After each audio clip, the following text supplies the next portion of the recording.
מסכת כריתות, page 18. We will start on page 17b, 8 lines from the bottom of the page. A friend of mine served as a head rabbi of Hashgachot in Central Australia for a long time.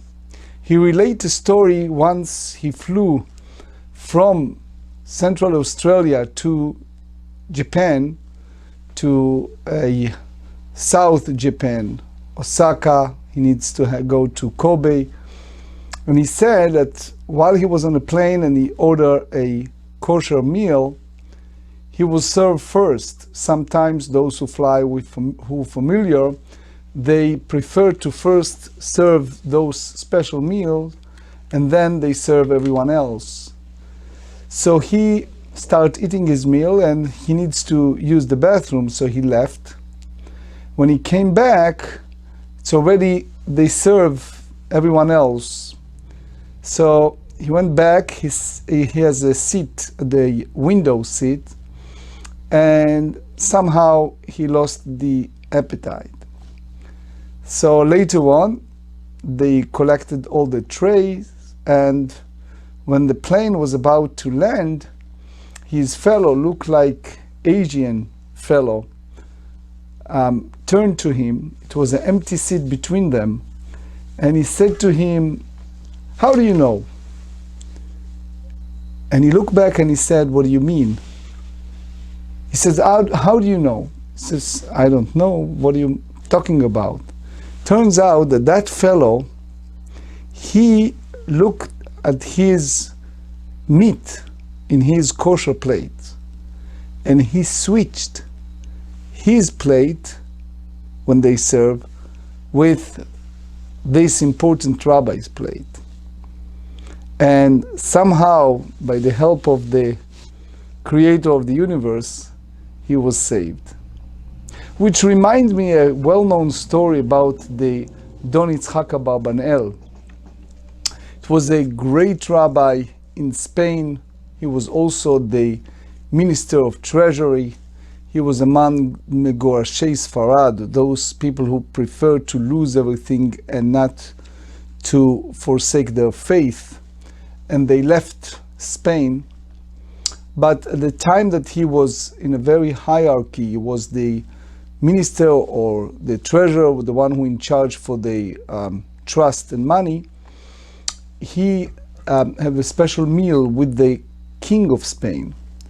And the story goes, well-known story, that just before the meal, the king asked him to look at the window. And he says, "Look at me at the window and focus on that for a moment." And it was like 60 seconds. And then the king said, "Okay, now we can start the meal." And the great rabbi, Don Yitzhak Abarbanel, he said, "No, sorry, sir, but I cannot eat it." He says, "Why?" He says, "We have a halacha, which we learned several times, basar hamit'alem min ha'ayin. If there is a situation that we cannot control the meat, the hashgacha, by our eyes, then there's no way we can eat it. It's those moments that beyond our control."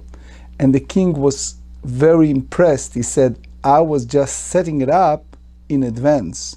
I knew that you asked a special glad kosher meal, and we work hard to give you your special needs with the special tray and plate and everything else, and I ask my servant to switch between my plate and your plate, and all of a sudden it turns out the way that the Lord protected you."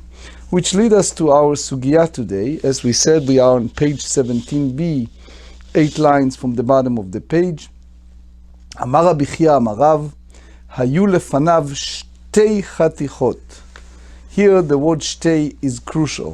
It says that a fellow had 2 pieces. In that sense, since you see, one is definitely kosher and one is definitely not. Meaning, achat shel chelev ve'achat shel shuman. One piece is a permitted fat and one of forbidden fat. The problem is ואכל אחת מהן, ואינו יודע איזה אכל. He ate one of them, and he is total confused, is not sure, did I eat? Sometimes people are preoccupied. In modern days, they're busy. Can be with the iPhone, or on the phone, when they're watching, or who knows what. They don't focus. And all of a sudden, he is in a big predicament, big dilemma. Did I eat the kosher piece or the non-kosher piece? So the Braita tells us, Chayav, he is obligated to bring Asham Talui. So he is obligated to bring a provisional guilt offering. However, if it was Chaticha, if it was just one single piece, Safek shel Shuman, Safek shel Chelev, it was uncertainty if that piece, whether it was of permitted fat, or uncertainty if it was a forbidden fat. So therefore, Patur, he is exempt from bringing a provisional offering.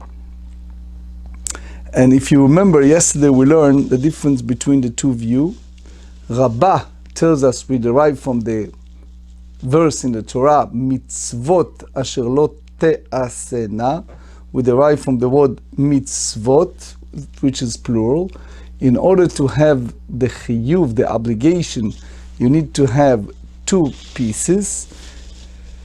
The second one we learn Rabbi Zera. Rabbi Zera tells us that if you have a world expert, you have someone who's so erudite, and you can check to see over the second piece if it's a fat or meaning forbidden or permitted fat. However, if it's one piece, you cannot check, and therefore that's the reason why he is exempt. Another reason for that ruling of Rav, Amar Rabbi Zera, Mai ta'ama de Rav, Rav who differentiate between one piece to two. And by the way, this explanation is based on an excellent book. Those of you who read Hebrew, is a book called Aruch Laner, and he expands on those sugiyot beautifully, highly recommended. Anyway, Kasavar, Rav hold, שתי חתיכות אפשר לברר איסורו. If there are two pieces, as we said, we can check and see which one what. Now, if it's clearly something that is prohibited, so you need to bring a sin offering.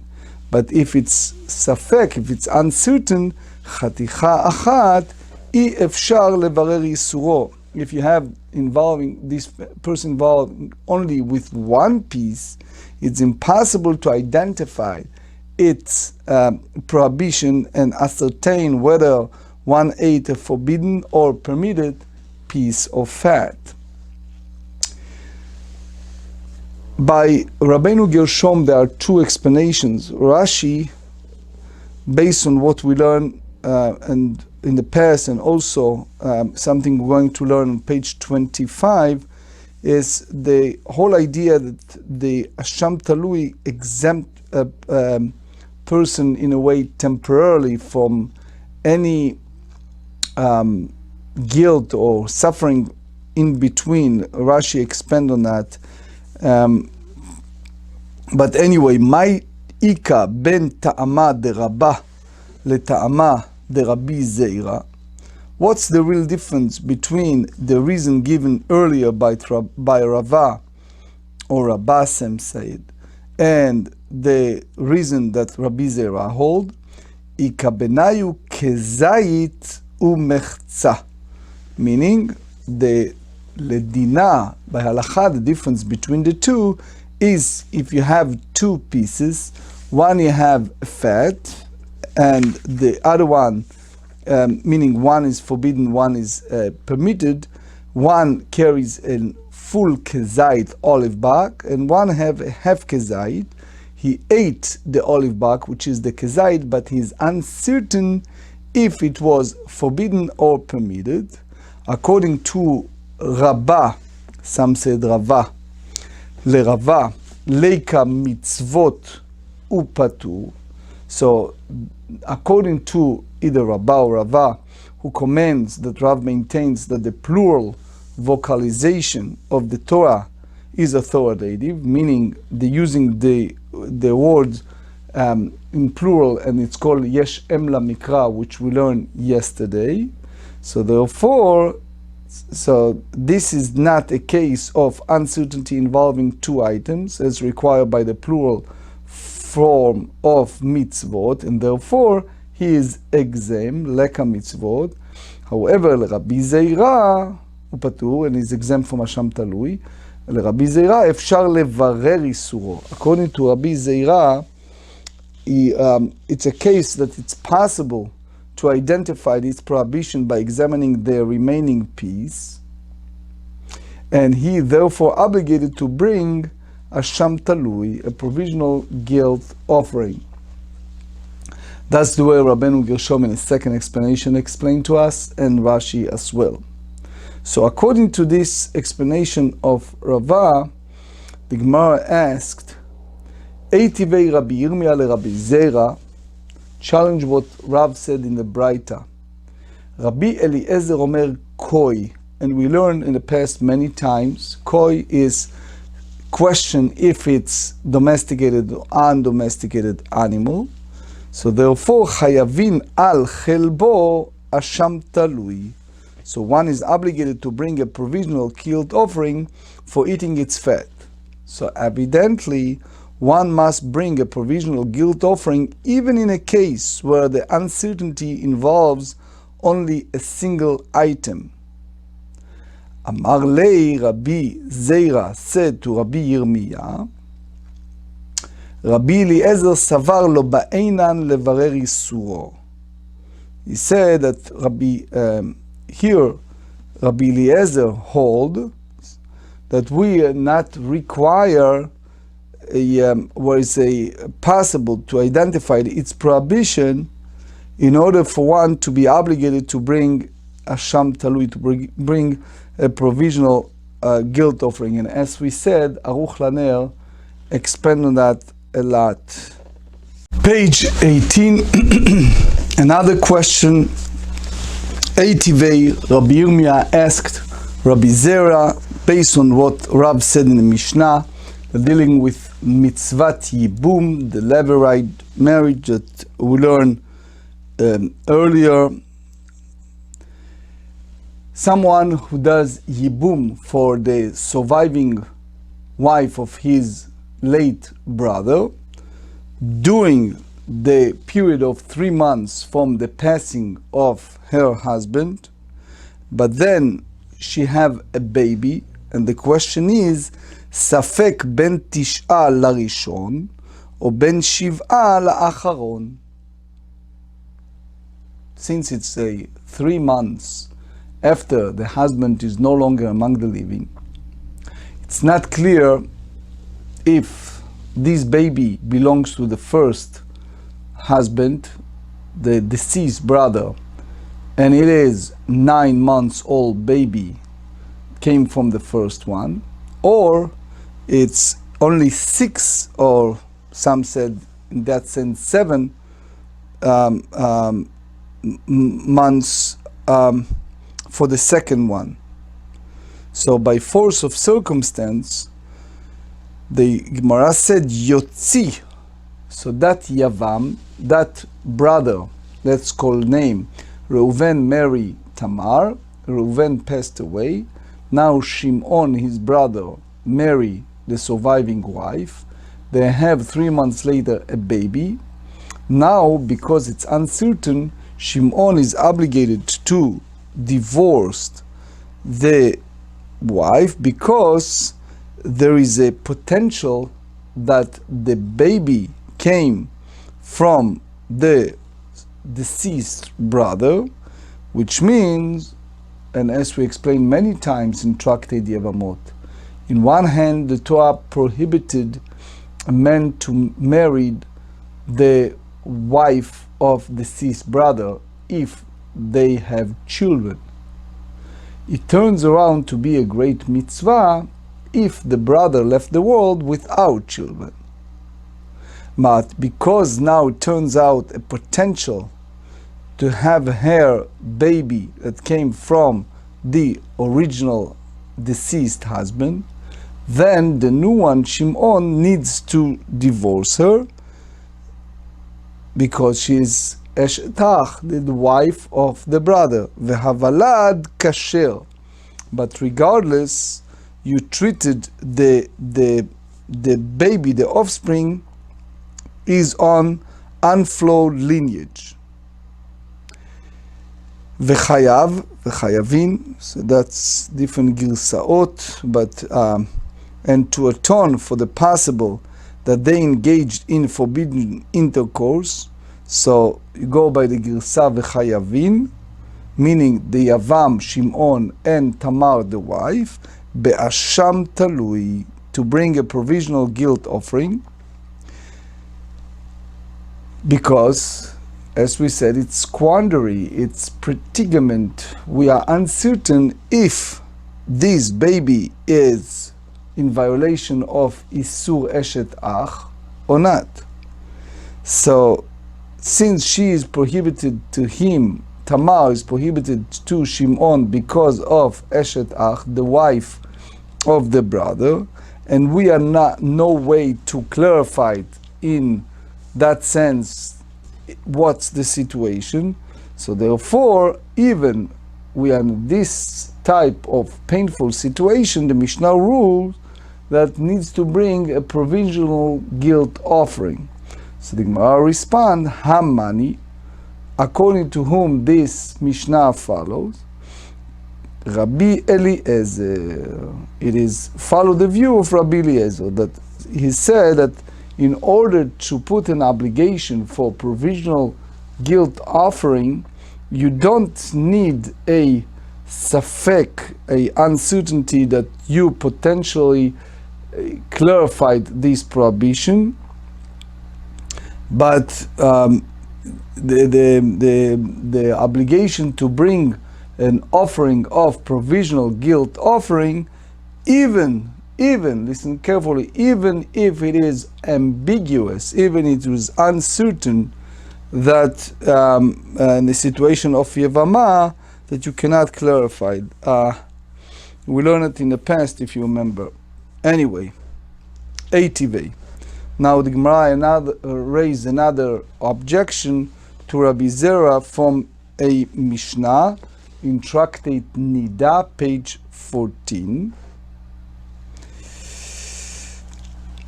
נמצא על שלה אות יום טמאים וחייבים בקורבן. So if blood was found on her clothes immediately after their relation, the woman and her husband are impure for 7 days, and each liable to bring a sin offering. נמצא על שלה לאחר זמן טמאים מספק ופטורים מן הקורבן. However, if the blood was found on her clothes after time passed, they are both impure due to uncertainty and they are exempt from bringing the sin offering. V'tane ala, and we learn in regard to this case, v'chayavin be'asham talui, and they are liable to bring a provisional guilt offering.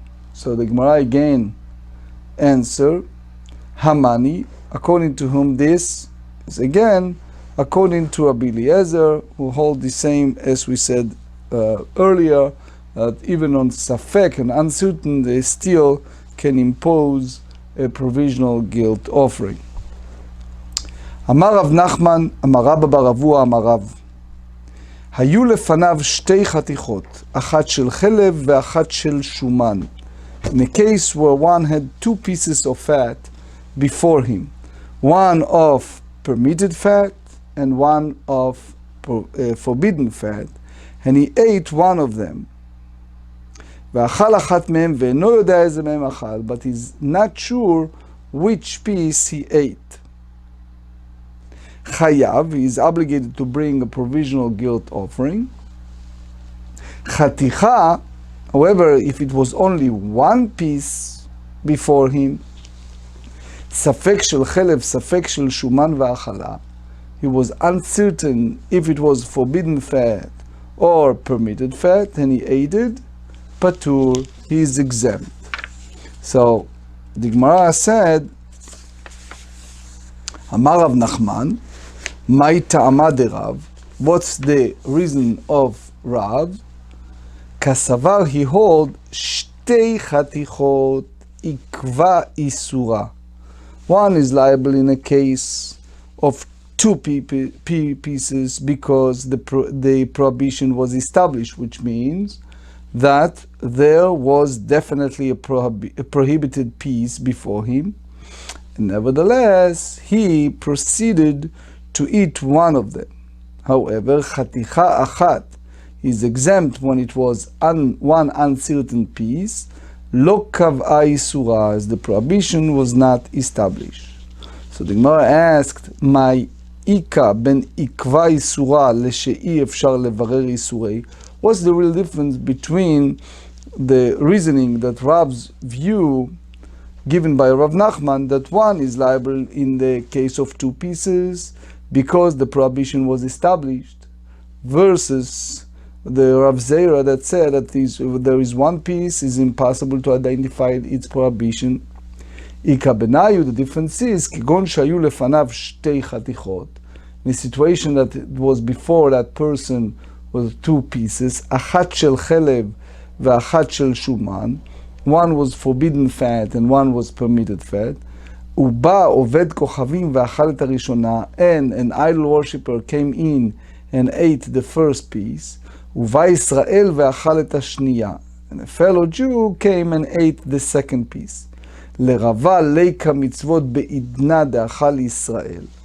According to Rava, there he is exempt because at the time when the fellow Jew ate the uncertain piece, there was only one piece present, which does not fulfill the requirement of two items, as derived from the word mitzvot in the verse.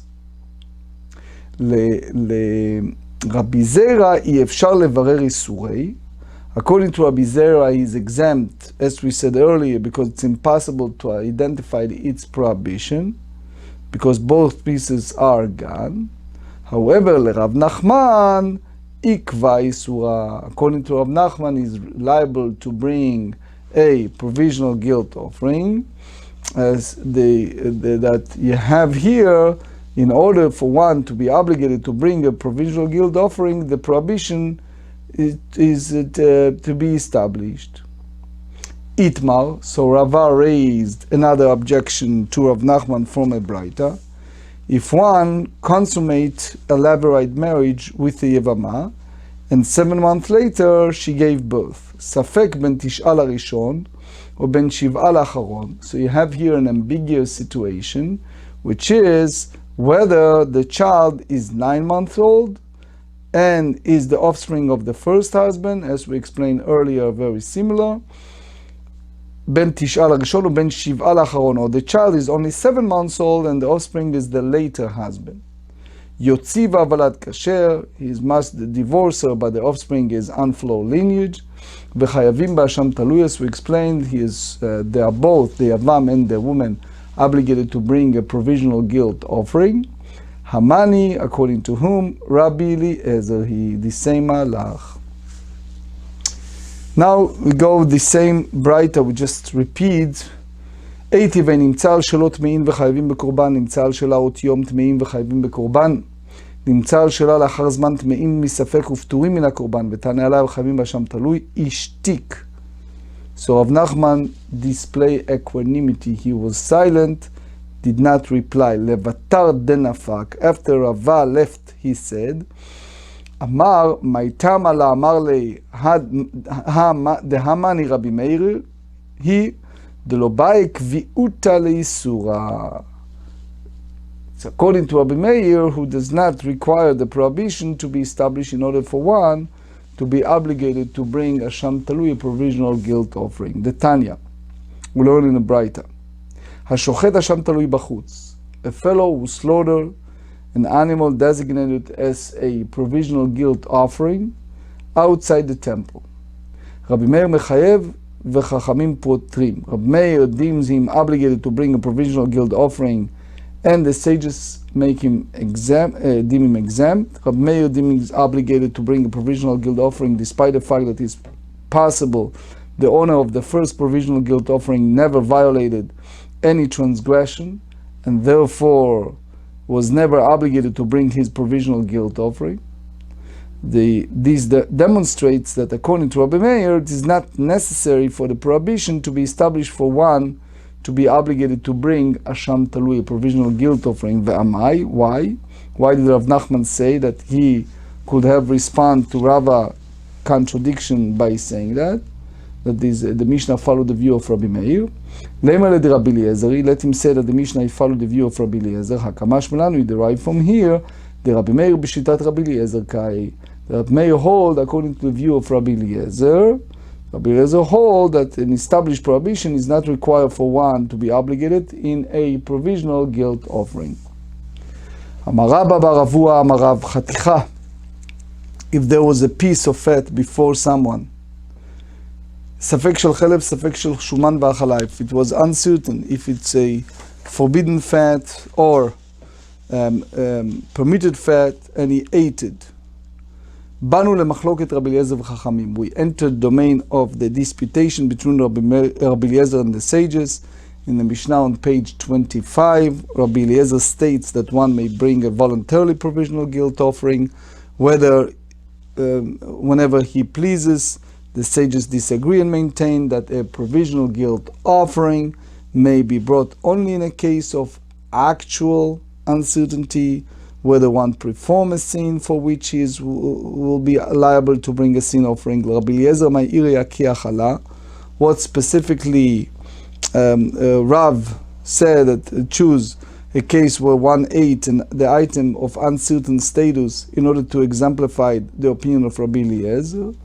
Afilu lo achala nami, even if not eat it, that none, we learn in the Braita.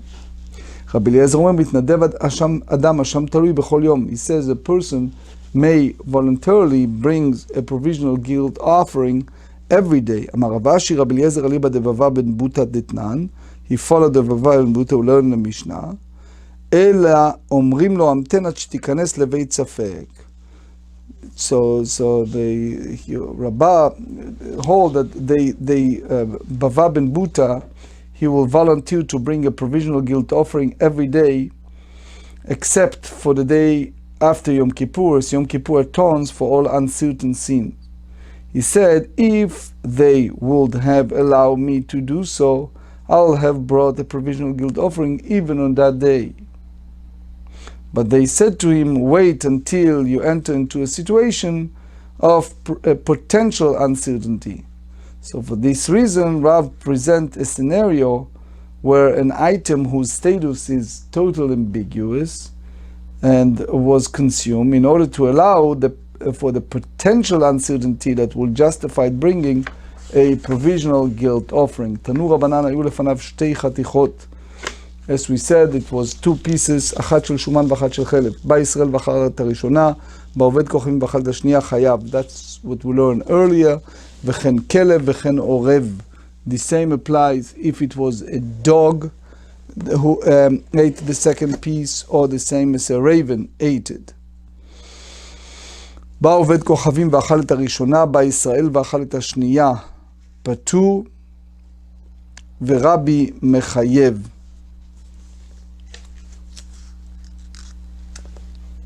It's a long Rashi, by the way, in דיבור המתחיל אמר רב אשי, that used the word כלומר, we don't have time for that.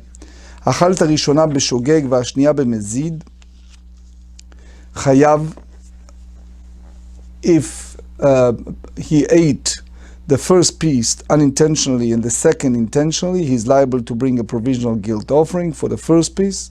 However, הראשונה במזיד והשנייה בשוגג, the other way around, is exempt, פטור ורבי מחייב. Rabbi Dr deemed him obligated to bring the offering. Achal shtehem b'mezid patur miklum. But if he ate both of them intentionally, he is exempt from bringing anything. Shtehem b'shogeg, shnehem chayavim. If two Jews ate one of two items, each of them unintentionally, each of them is liable to bring a provisional guilt offering, even that it was a different reason. השני לא מן הדין, אלא שאם אתה אומר פטור, קבעת את הראשונה בחטאת. If you say that he is exempt, you have effect established of the first individual is obligated to bring a sin offering. So you may think that the second individual is exempt because he's definitely ate the permitted piece, which will mean the first one ate the forbidden piece, and he must therefore bring a sin offering. Umanu, and according to which opinion is the ruling, Irabi minadin uminadinhu. That the second one needs to bring a provisional guilt offering.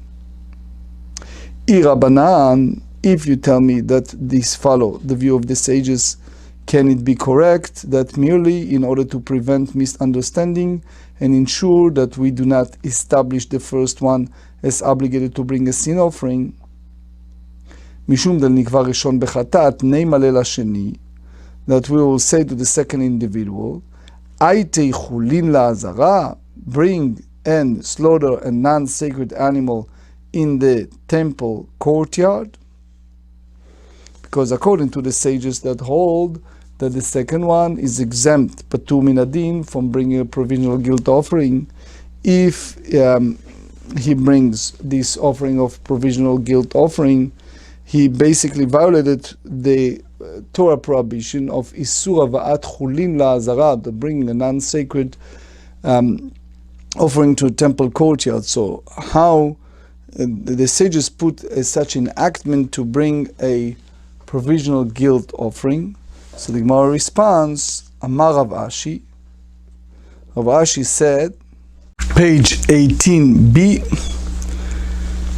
Rabbi Eliezer, let's follow the view of Rabbi Eliezer, the Amar mitnadev adam asham talui bechol yom. Even day after Yom Kippur, that even it's miktzat safek avera. So, anyway, there is a Yavetz here that expand on that. Hilkach, and therefore, Amrinan le aitei asham talui ve'atnei. So you bring a provisional guilt offering and put a tnai, a conditional. And you said, I achal rishon shuman. If the first person ate the piece of permitted fat, that means that he himself ate the forbidden fat. Hu achal chelev lehave kapera. So consequently, the offering should be an atonement for his own transgression. Vila, however, if it's not, which means the first person ate the forbidden fat and he himself committed no sin, lehevei nedava, let it be a guilt offering. Tanu Rabbanan, the sages taught us in a Braita. Achal safek chelev, person unintentionally ate a piece of fat about which it was uncertain, venodalo, safek chelev venodalo. Rabbi Omer, Rabbi Yehuda Anasi said, Omer ani, כשם שמביא חטאת על כל אחד ואחד, כך מביא השם תלוי על כל אחד ואחד. The same way as you bring a sin offering for each and every one, you bring a provisional guilt offering for each and every one.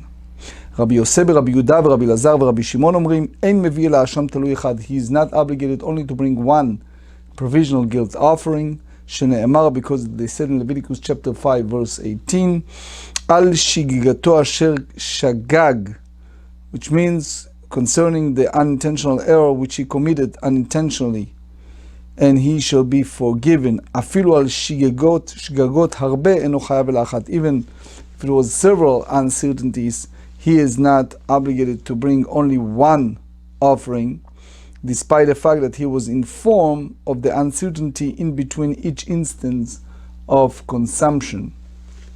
אמר רבי זרע, כאן שנה רבי, ידיעות ספק מחלקות לחטאות. So he said that the Rabbi Yehuda Anasi taught a principle with regard to the obligation to bring sin offering for several unintentional transgression. And he said, ידיעות ספק, knowledge of the questionable status of uncertain case prior to each subsequent transgression, mechalkot lechataot, divides them into obligations to bring a multiple sin offering. So, which means that if a person later understood that he definitely committed unintentional shigegat, so our Braita speaks about that he was informed before each instance of consumption of the uncertain status of the fat, and it was before subsequent consumption of uncertain fat, so he's obligated to bring a sin offering for each instance of consumption if he later discovers he actually committed a transgression. Rava says, any ידיעות ספק מחלקות לחטאות. Knowledge of uncertainty prior to each possible transgression does not divide them into obligation to bring a multiple sin offering. אלא אחי קטן, and that's what Rabbi Yehuda הנשיא teaches in a Braita, כשם שאם הייתה לו ידיעת ודאי מביא חטאת על כל אחד ואחד. The same way as you have definite knowledge, he needs to bring a sin offering for each and every one. כך, the same way, אם הייתה לו ידיעת ספק, if you have had the knowledge of the uncertain status of the piece he ate before eating each subsequent piece, he is obligated to bring מביא אשם תלוי על כל אחד ואחד, bring a provisional guilt offering for each and every one. So based on what Rava said, uncertain knowledge does not divide the unintentional transgressions to the extent that one is obligated to bring multiple sin offering. Only definite knowledge renders one liable to bring a multiple sin offering. אמר לאביי ואת לא תסבור דידיעות ספק מחלקות לחטאות. So Abaye said to Rava, don't you hold that knowledge of uncertainty prior to commit each sin divides them with regard to the obligation to bring a sin offering for each one? If you don't hold that way, and he brings one sin offering, so why then he need to bring a separate provisional guilt offering for each and every one of them? When he had knowledge of uncertainty prior to each instance of consumption, Ve'atanya, but we learn in the Braita, klalo shel davar, the general principle when it's come to the matter is as follows: kol shechalukim ba'chataot, chalukim ba'shamot. In any case where separate sins are divided for purpose of determining liability to bring multiple sin offering, they are also considered divided for the purpose of determining liability to bring a multiple provisional guilt offering. In a case of uncertainty, if one does not bring several sin offering in a case of definite transgression, he is not obligated to bring several provisional guilt offering in a case of uncertainty either. אמר לרבה בר חנן לאביי, ולדידך דאמר ידיעות ספק מחלקות לחטאות, אלא מעתה אכל כזית חלב לפני יום הכיפורים, וכזית חלב אחר יום הכיפורים. So if a person ate before Yom Kippur an olive bark of forbidden fat, and another the same amount after Yom Kippur. ויום הכיפורים במקום אשר תלוי קאי, and since Yom Kippur itself stands in the place of a provisional guilt offering, which means Yom Kippur atoned for any prior uncertain transgression, if he later learned that both pieces were in fact forbidden fat, would you say that the same way that that he is obligated to bring a double sin offering?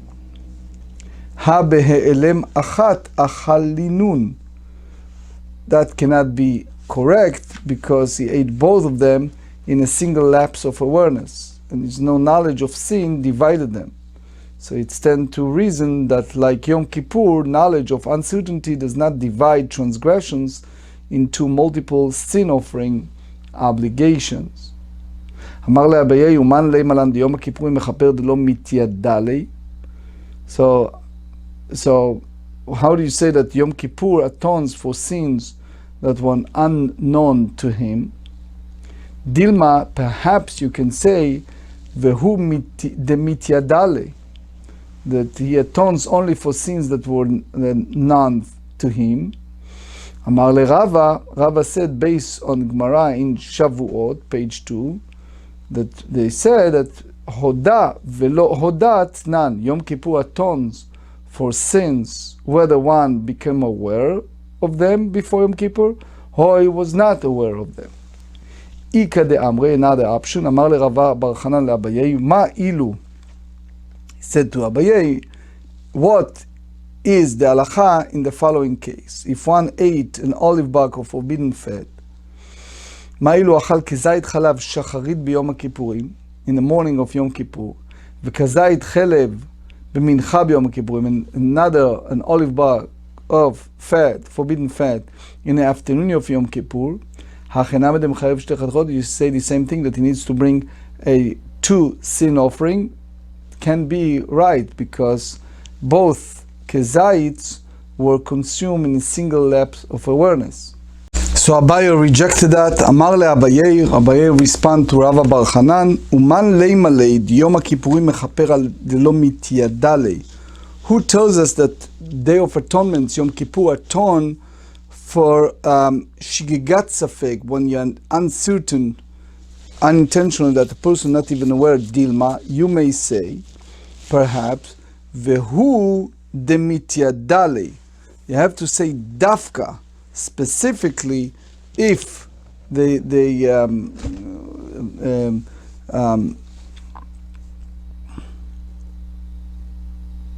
leim al Yom Kippurim kol shat mechaper, the provision atonement for every hour. Dilma kule yom meorta, perhaps the entire day a single unit serves to provide atonement only when it begins in the evening. Amar le Rabba bar Chana trada. This is like a fool. Tanya, הרי שבא לידו ספק עבירה ביום הכיפורים אפילו יום חשיכה פטור שכל היום מכפר. We learn in the Mishnah, page 25. One who have situation that it was uncertainty concerning whether he performed a sin on Yom Kippur, even if it was a nightfall, is exempt because the entire day atone itzumo shel yom mekaper for uncertain sins. Mativ Ravidi baravin achal v'shata be'elem echad. That's based on the Gemara in Yoma, page 81 in the Mishnah. So Abaye's view is if a person ate and drank unintentionally on Yom Kippur in one lapse of awareness, which is he forgot that it was Yom Kippur, Eno chayav ela achat, he is liable to bring only 1 sin offering. Veha ben achila u'lishtiya, but according to Abaye, he should be liable to bring 2 sin offerings, as between eating and drinking, אי אפשר דלא הווה שהות ביום דמתיידע וכפר לי. It is impossible that there was no interval of even a minimal amount of time during the day. So that interval of time would allow him to gain knowledge of the possible sins, and therefore it should serve to atone for him. As Yom Kippurim stands in place of a provisional guilt offering, the Yom Kippurim b'mkom Hashem talui kai, v'katanei, and we learn in the Mishnah, eno chayav el achatat echad, he's liable to bring only 1 sin offering. V'sal kada'atach, Ravidi baravin concludes his objection. If it enters to your mind, the yediot safek mechalkot lechataot, that knowledge of uncertainty prior to each possible sin divides them into obligation to bring a separate sin offering for each one, this lapse of time on Yom Kippur should serve to divide his 2 sins, and therefore lichayev shtei chataot, he should be liable to bring 2 sin offerings. Amrei, the sages say in response, Ki amar Rabbi Zera leRabbi harabanan hi. When Rabbi Zera said that knowledge of uncertainty prior to each unintentional transgression divides them into obligation to bring a separate sin offering, he was clarifying his opinion of Rabbi Yehuda Nasi. However, this Mishnah, which indicates that the passage of time on Yom Kippur does not divide sins into obligation for separate sin offering, it's follow the view of the sages. So the Gemara objected, said, "V'hamid the Sefer Rabbihi," the fact that the later part, according to Mishnah, is followed Rabbi Yehuda Nasi, and the Katani, that we learn in Mishnah in Yoma, page 81, Shatat Tzir or Moryas Patur.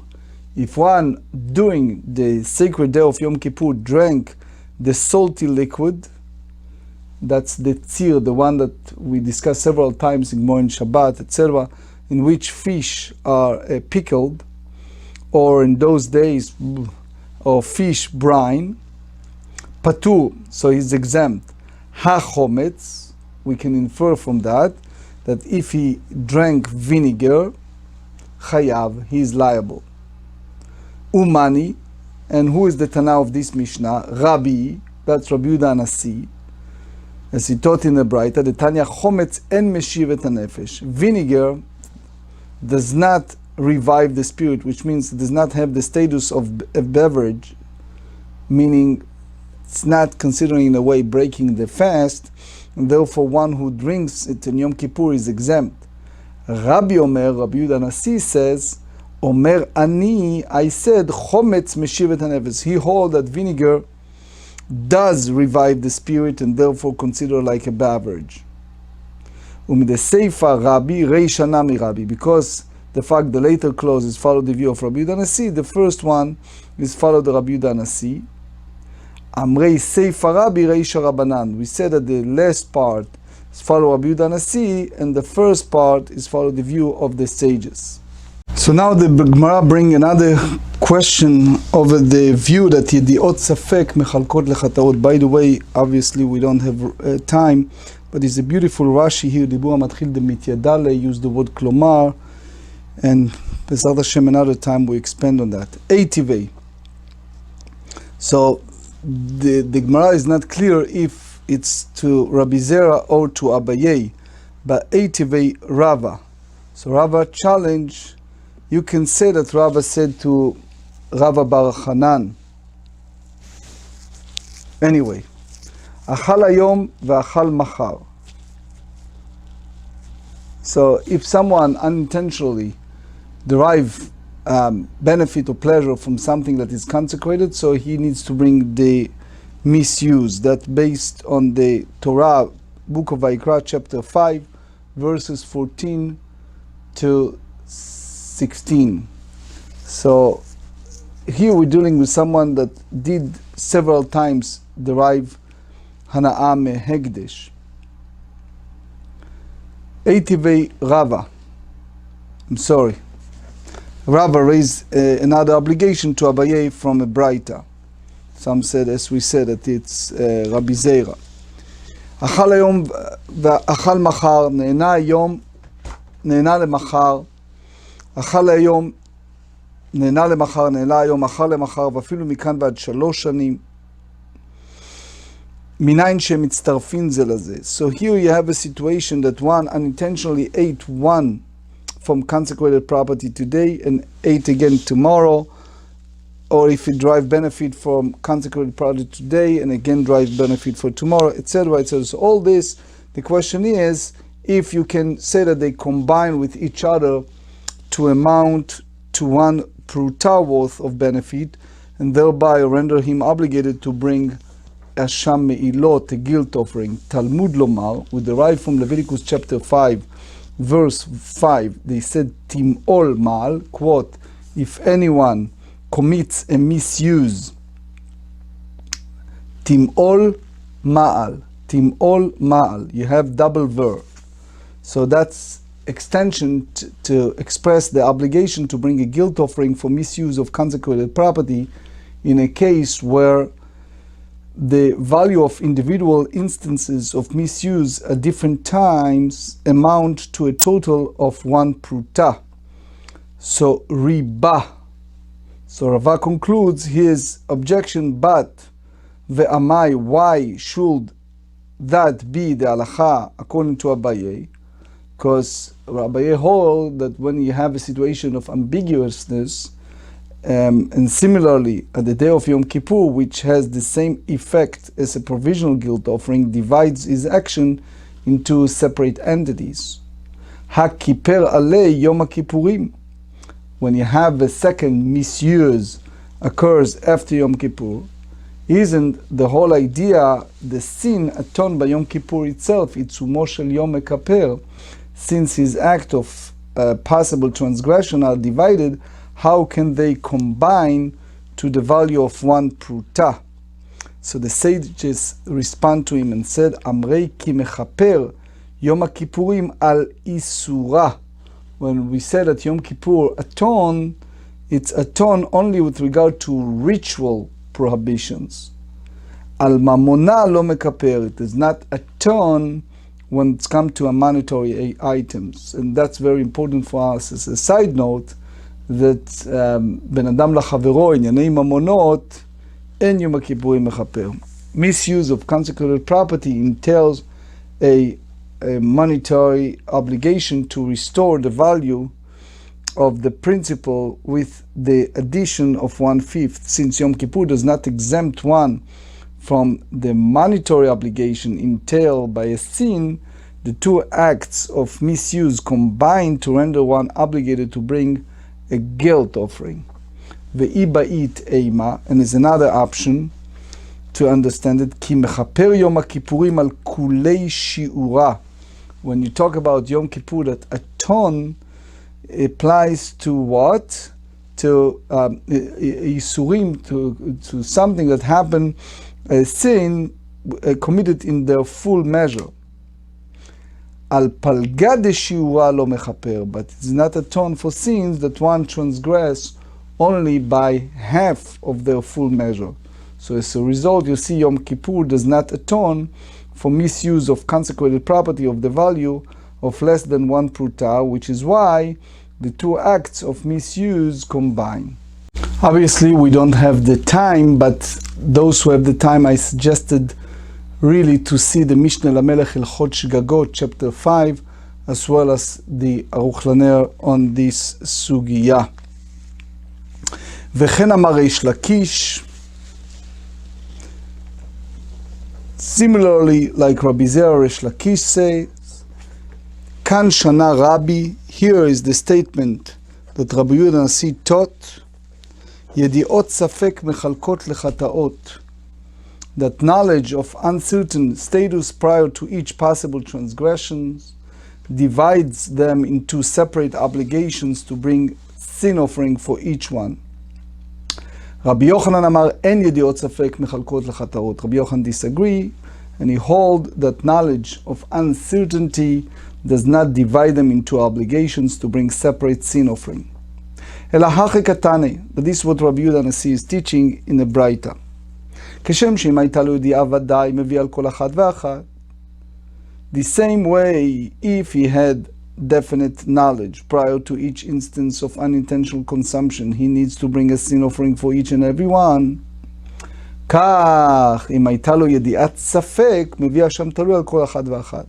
Same way, if he had knowledge of the uncertainty of each piece prior to his subsequent instance of unintentional consumption, he will be obligated to bring a provisional guilt offering for each and every one. So it means when you have the knowledge of uncertainty prior to each instance of consumption, does not render him obligated to bring a multiple sin offering if he later finds out that they are all definitely prohibited. So the question is, Bishlamad Rabbi Yochanan, Hainu de Katale Le'asham Bechatat. We understand according to Rabbi Yochanan that it's all depends, that the halacha of provisional guilt offering is depend upon the halachot with the sin offering. That knowledge of uncertainty renders one liable to bring a provisional guilt offering. Ela leReish Lakish, according to view of Reish Lakish, chatat be'asham mibayale. So the writers will have taught that the halacha of a sin offering is depend upon the knowledge of uncertainty necessary to render one liable to bring a provisional guilt offering, rather than other way around, and therefore kashya. It's difficult. And you remember we said many times, when you use the term kashya, it doesn't mean that it's cannot be answered.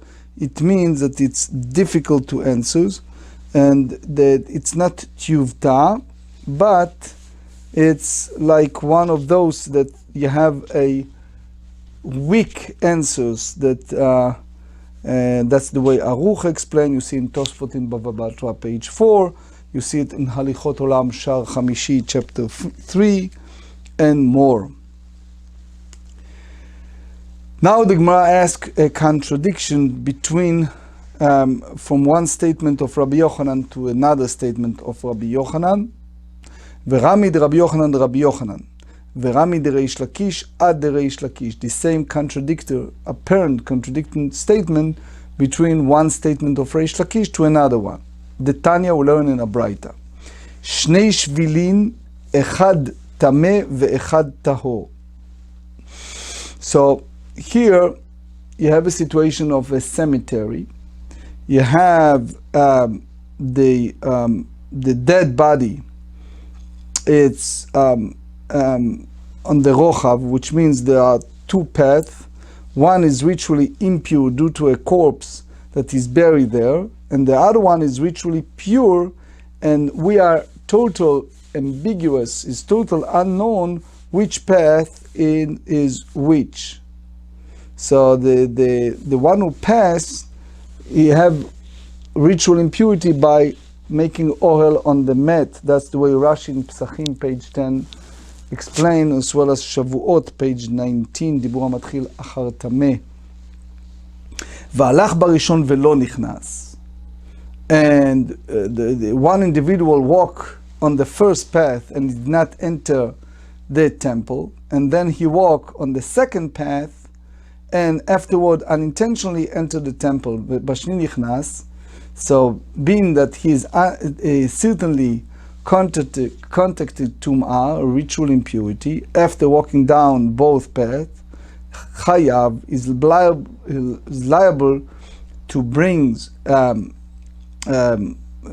chatat of Tumat Mikdash, a sliding scale offering for entering the temple in a state of ritual impurity, because it's clear to us that he entered the Beit HaMikdash while he's ritually impure, and he have yediat vadai tameh. That's the way we understand. You see more on that, as we said several times, in the Aruch Laner, here also in the Rashash. There is a Braita in Tractate Kritut, page 19, a little tiny different, but here we go to the second scenario. Halach barishon venichnas. If he walked on the first path and entered the temple, patur, he is exempt from bringing an offering. However, basheni venichnas chayav. If he then walk on the second path and afterward enter the temple, he is obligated to bring a sin offering, as he was definitely impure on the one of the occasions that he entered the temple. Halach barishon venichnas, that's the last scenario. Vehiza veshana vetaval. So he walked on the first path and entered the temple, and subsequently went through the process of ritual purification, which means he received the sprinkling of the ashes of the red heifer on the third day. And again on the seventh day, and immersed, and then walk on the second path and enter the temple. So he's liable to bring a sin offering, as he's definitely entered the temple domain while ritually impure, either on the first occasion or on the second. Page 19, there are opinions that disagree with that. Rabbi Shimon poter bezo. Rabbi Shimon exempt him from the obligation to bring an offering in this particular case, because he became pure in between. At no point did he have definite knowledge that he was impure. So one is liable to bring an offering for entering the temple in a state of ritual impurity. He must not have knowledge of the impurity at the beginning and the end, and lack of knowledge in the middle. Rabbi Shimon ben Yehuda poter bechulan mishum Rabbi Shimon. Rabbi Shimon ben Yehuda exempt all of them, the obligation to bring an offering in all of those cases, and he reports this opinion in the name of Rabbi Shimon. Usually Rabbi Shimon is Rabbi Shimon ben Yochai. Rabbi Shimon ben Yehuda disputed on Tana Kodem in regards to the view of Rabbi Shimon ben Yochai. That's the way you see in the Masoret. Anyway, okay? ואפילו בקמייתא, אמר רבא, הכא במעסקינן, כגון שלח בראשון ובשעת הילוכו בשני, שכח שלח בראשון, ובהפליגי, תנא קמא סבר מקצת ידיעה כידיעה דמיה, ורבי שמעון סבר מקצת ידיעה לאו ידיעה דמיה. לאו כידיעה דמיה.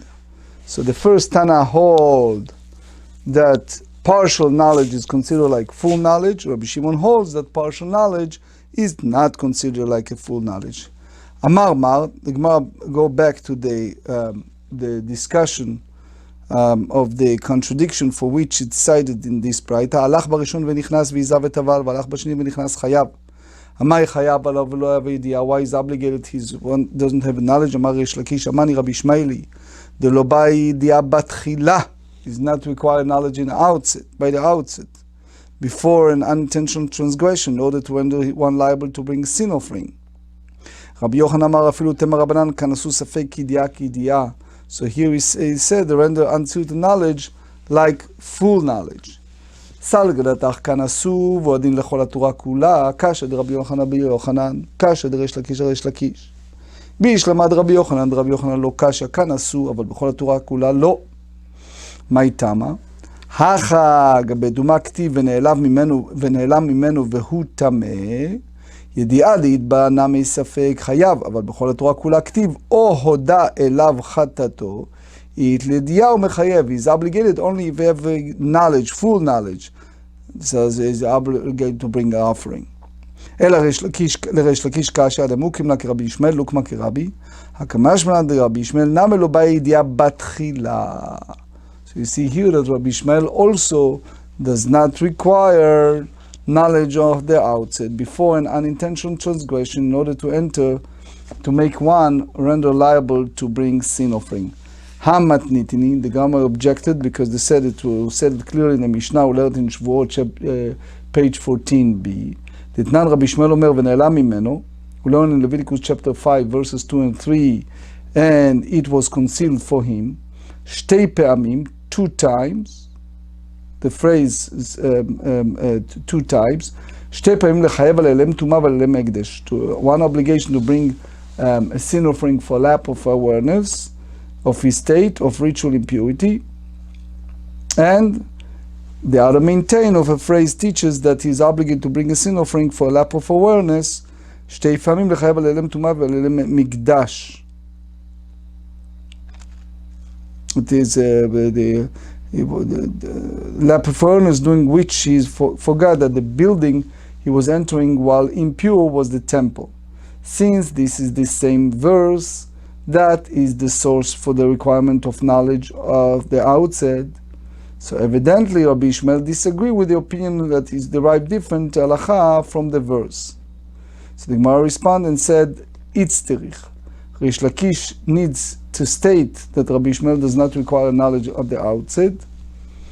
Salkadat Tachamina, it may enter to your mind to think, Mikra leitlei, Migmara itlei. So you can say that the whole idea of Yedi'ah Batchila, Rabbi Ishmael doesn't have it.